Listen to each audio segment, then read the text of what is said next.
Pambansang loyalista, dito mo makikita. Pambansang loyalista, dito makikita ang totoong balita. 1, 2, 3, Pambansang loyalista, ito ang the best.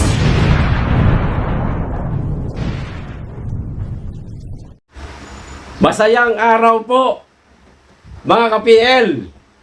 Naglabas na naman ng pinakabagong senatorial survey para sa 2025 election. Itong kilalang survey firm na RPMD.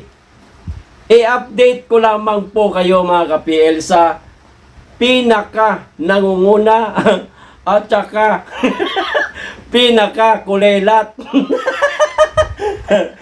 O ito po. Pero bago ko po simulan, makikisuyo sa mga hindi pa po nakasubscribe. Okay? At paki-click na rin po ang notification bell para updated sa lahat ng upload. At huwag niyo pong kalimutan pa-like sa video. Maraming salamat. Makikisuyo. Natatawa na ako. Hindi ko pa man din nababasa at nasabi sa inyo, mga kapil, kung sino po ang pinaka-kulelat. O, eto na. Ayan o, kadali. O, RPMD, ayan. The 2025 Senate Pathway. Ayan. Boses ng Bayan, Senatorial Sentiments.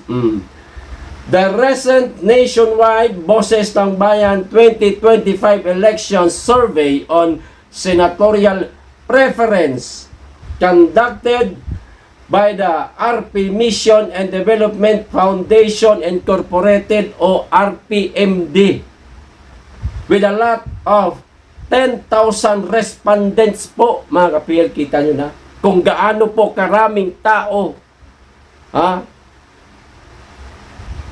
ang pumili sa mga taong ito para manguna at para mangulelat. Ito has spotlighted incumbent Senator Christopher Bongo as the leading candidate for the senatorial race. He currently has a commanding lead in the polls with a score of 67.5% if he decide to run for re-election. Ayan, kung tatakbo siyang muli sa pagka-senator sa 2025 election. Ganyan po kataas ang kanyang porsyento. 67.5%. Okay? Ipakita ko po sa inyo ang picture, mga ka-PL.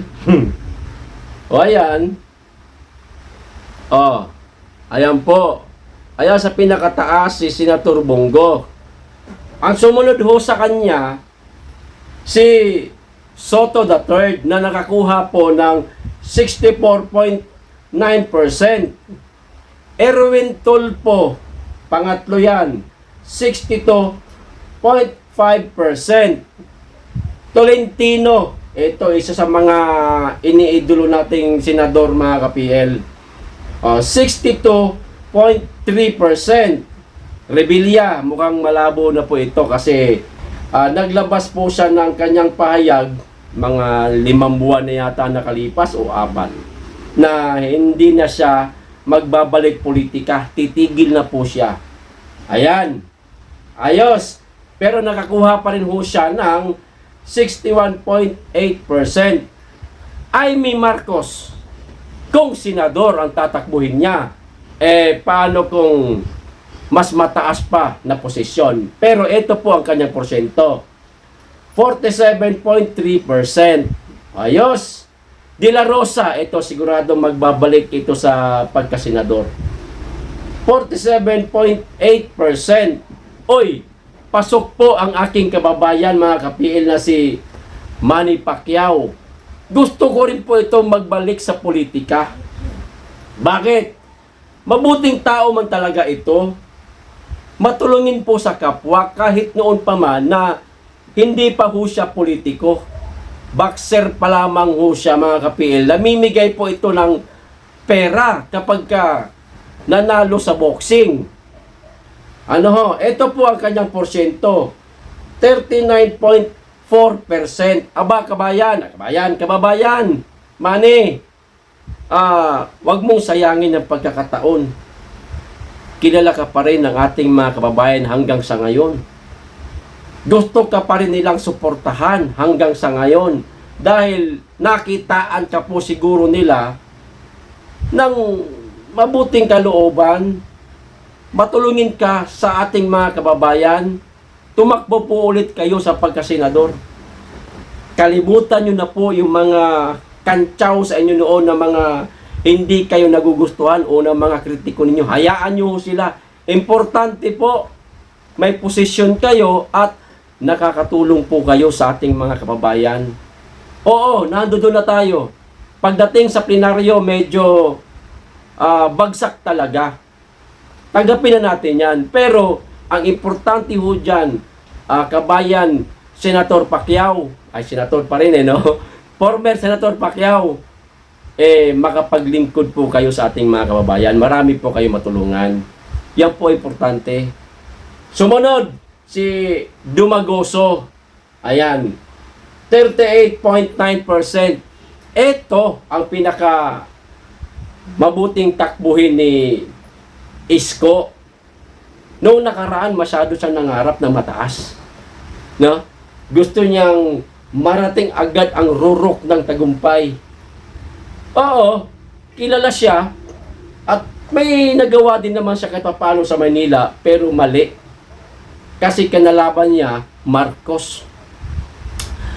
Ang mga Marcos, kahit na sinira yan, may mga loyalista yan na hindi iiwan o hindi mang iiwan anuman ang mangyari.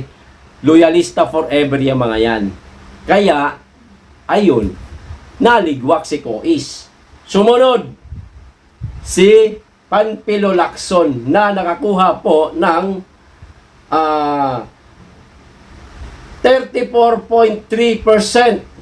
Ayan. Ay, meron pa pala sa ibabaw. Si Pia Cayetano, 38.7%. Bago po si Ping Lacson. Ayan, si Ping Lacson po ay 34.3%. Eto na.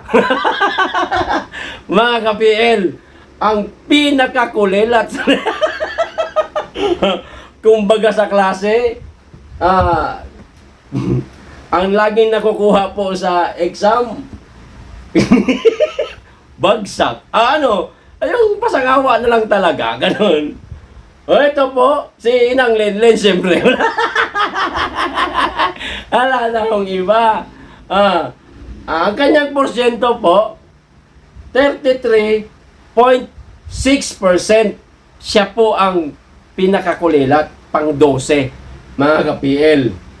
At, pwede pa itong pwede pa itong matabunan siya. Pwede pa siyang mawala na talaga. Yung talagang bagsak na, 13, 14, 15, ganun, wala na. Pwede pa. Bakit? Depende kung ibalik niya yung pagiging lutang niya bago mag-alalan. Kung sakasakalit tumakbo man siya, edi laglag na naman. Diba? Pansinin po ninyo mga ka-PL, yung kanyang social media account, Facebook, yan, o maging yung kanyang angat buhay na page o kanyang sariling page na Attorney Leni Robredo, kaliwa kanan po ang tinatanggap niyang mga imbitasyon.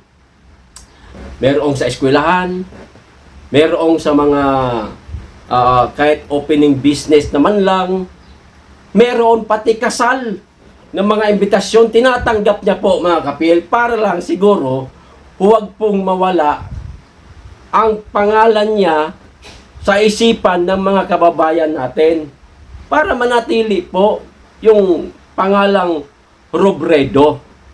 At kung mapapansin pa ninyo sa kanyang mga social media account, napakarami pong ginagawa ni Inang, busy ho. Pero pagdating sa survey, ayan, biruin nyo ninyo, 10,000 na respondent po, ang napagtanungan nitong survey na ginawa ng RPMD. Pero, ayun, kulelat pa rin. Posible naman sa 10,000, wala talagang mga kakamping na tinanong. Imposibleng wala. Ano? Kadami ho ng 10,000 na yan. Kung yung ibang mga survey firm nga magtanong, nasa 1,200 respondent lamang. 10,000 to. Ibig sabihin ho niyan, mga ka-PL, magdalawang isip na siya. Kung may plano man siyang tumakbo sa pagkasenadora sa 2025 midterm election, magduda na, tatakbo kaya ako o mag-ano lang muna siguro ako ay magbarangay tanod.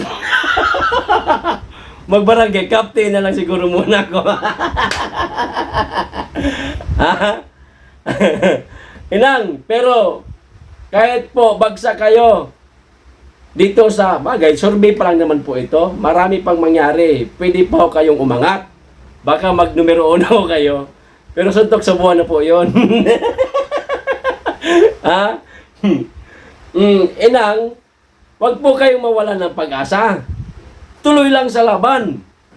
Malay nyo, kapag nakapag-desisyon na ho kayo, na sigurado na kayong tatakbo sa pagkasenadora sa 2025 election, malayo ninyo, manalo kayo. At mainam ho yung manalo kayo. Bakit? Yung marami kaming mag-aabang sa'yo sa plenaryo. Siyempre, alam na. Yung lumipad na naman ka sa ere. Ganon. Di ba? Ayos mga ka-PL. Ang nangunguna si Senator Bongo, ang pinakakulelat po si Inang Lenlen. Ayos, hanggang dito lang po tayo. Maraming salamat po sa inyo lahat. Mag-iingat kayo lagi. Be blessed.